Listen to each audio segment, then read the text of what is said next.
Hello there, it's Gabby here from Confidence After Cancer, and I hope this finds you well. This week's podcast is all about surviving tough times, and I don't know about you, but it seems to me so many people going through tough times at the moment. I just wanted to share some thoughts, some tips this week, things that have helped me to survive challenges, no matter how much I try to live in a positive way and work on my own self-development, work on my own happiness. There are times when simply can get overwhelmed. Sometimes when it becomes too much, sometimes when the challenges that we face just seem too much to bear. And what can we do about them? So I've got 10 top tips for you, things that have worked for me and I hope will work for you as well. So I'm going to start with saying, very easy to say, but one, stay calm and positive. I've heard a saying, you've survived most of your toughest, all of your toughest days so far in your life. So no matter how bleak things may feel at the moment, my message to you, and sorry, I'm getting a bit emotional myself because I'm thinking about somebody that I know is going through a really tough time at the minute. And this is the advice that I'm going to give to that person. And it's sent with love and it's sent from the heart and it's sent with my 6 years of experience of having good times and bad times in my life and hoping that no matter how bad things are, my love, there are brighter days ahead for all of us. And I really have to believe that.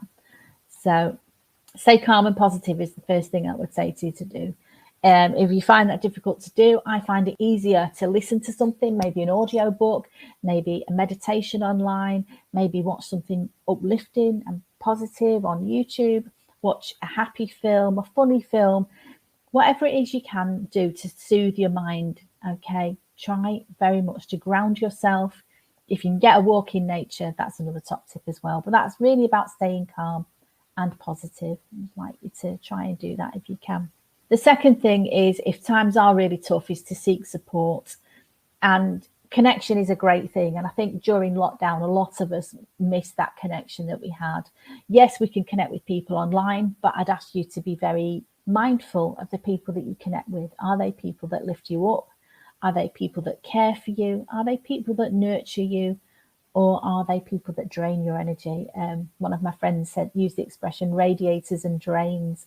Some people radiate good energy and they're great to be around and they can really help lift you when you're in a bad place. Other people are drains. They will drain your energy. And just think about some of the people that you spend time with. How do you feel when you come away from them? Do you feel uplifted or do you feel drained? No judgment here. Everyone's got their own stuff going on. I know that. But at the particular time when you are facing tough times, you need somebody who's going to lift you up. You need somebody who's going to support you. And if you haven't got that person in your life, you've got me. If you're listening to this, reach out to me. I'm always here for you. The third thing I'm going to say, and you're probably thinking, oh, no, she's going to say self-care. But I am going to say self-care because when we're feeling tough times, it's very easy to neglect ourselves. I was listening to Mel Robbins yesterday, and she was doing a really interesting podcast about tough times, and a similar thing, but different. And she was talking about sometimes it's just too much. The lady she was speaking to had a young child, and she was saying sometimes it's just too much to even wash your face or even brush your teeth. And if you are going through tough times, self-care can really go out the window, but I would urge you to make time for it.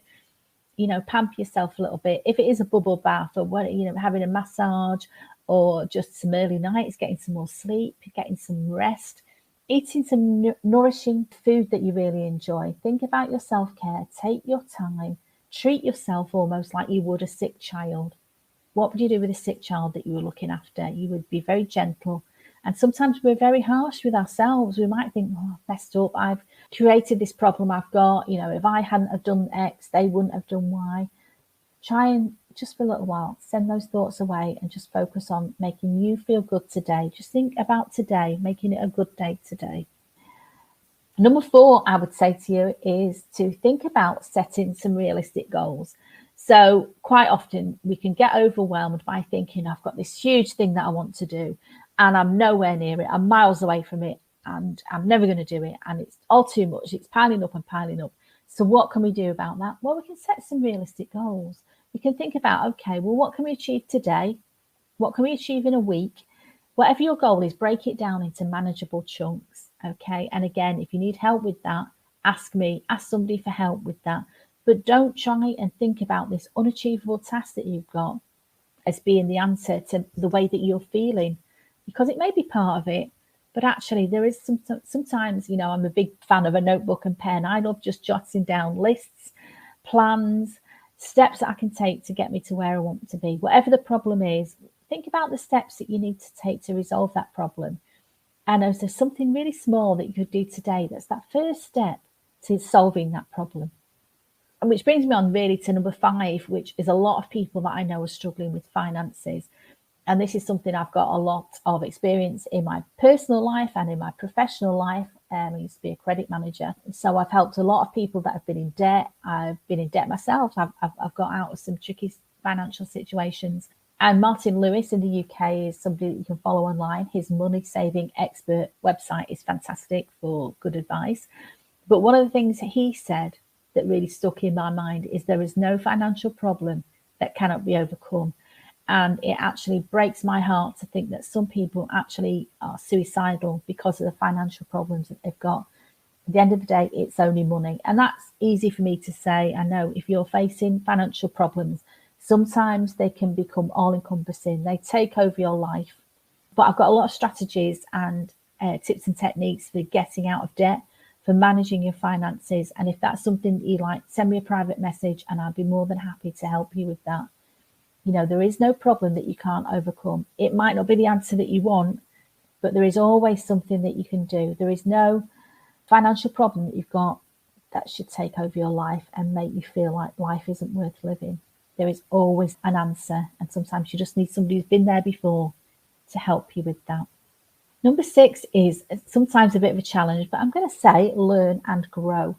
So if you are facing tough times, if you have maybe done something that has resulted in a situation you're not happy about, it's very hard to do this when you're feeling emotional about it. But a good question to ask is, what is this teaching me? And some of my very spiritual friends will say that if you don't learn the lesson, you will keep repeating the same experience. Now, whether that's true or not, I don't know. You can reflect on that and think about it in your life. But think about whatever problem you've got at the minute, what can I learn from this?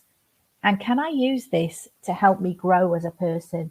I'm 60 now and I'm still learning and growing, and I want to learn and grow. I think that's, for me, is the secret of staying young at heart, is to be curious and to learn new things. I always want to be learning new things, but I'm also always learning new things about myself and the way that I react to other people and people that push my buttons. They call it triggers now, don't they? What triggers me? And again, it's sometimes, if you can, be quite detached from it. It's quite interesting to think, well, why does that trigger me? Why does that person, when they say that or look at me in that way, why does it make me so emotional? So it's really interesting if you can think about learning and growing from a situation that you've got. Number 7 is a really helpful tip if you are going through tough times, is to maintain a routine. And it may be sometimes, and I know myself, and I felt depressed, I didn't want to get out of bed.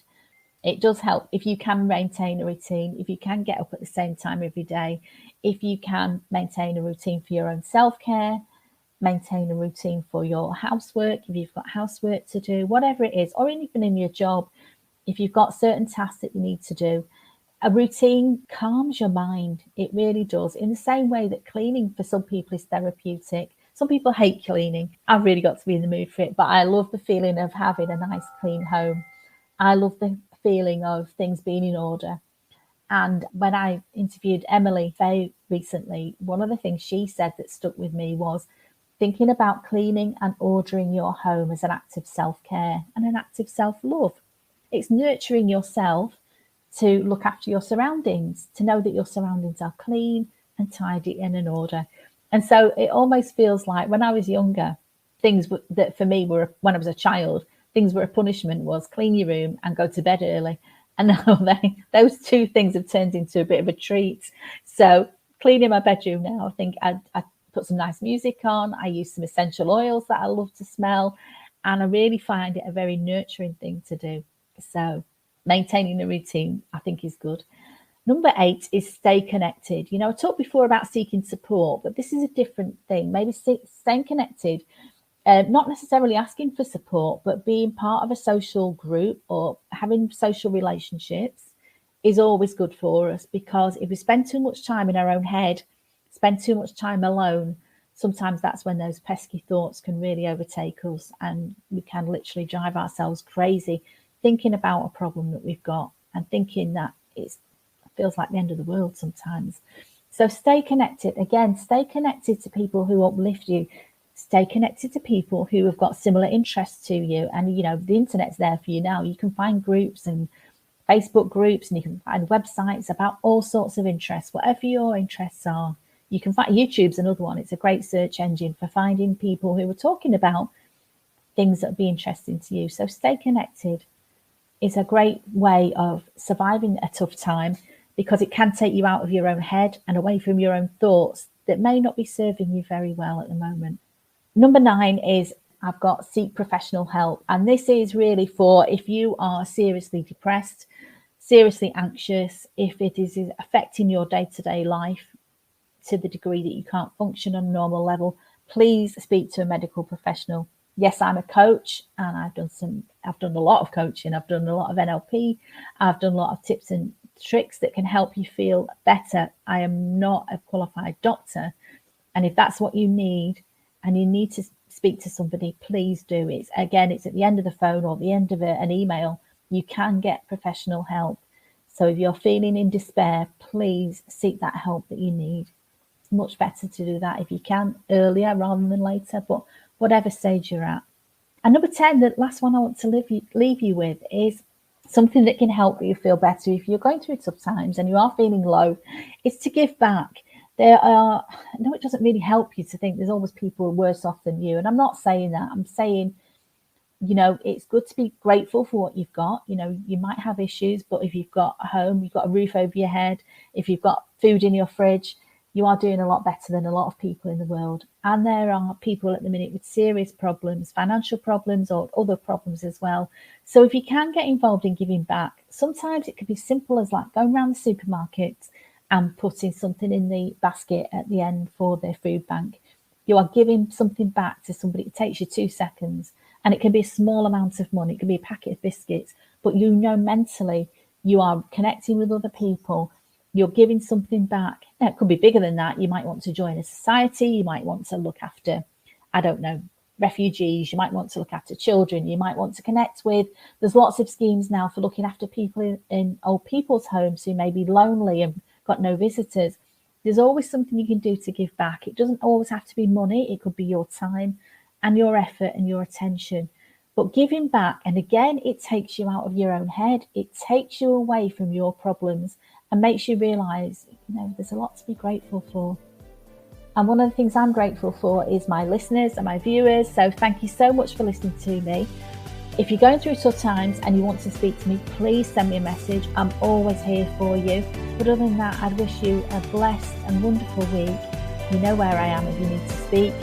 Stay safe, stay sane. Speak soon. Bye-bye, my love.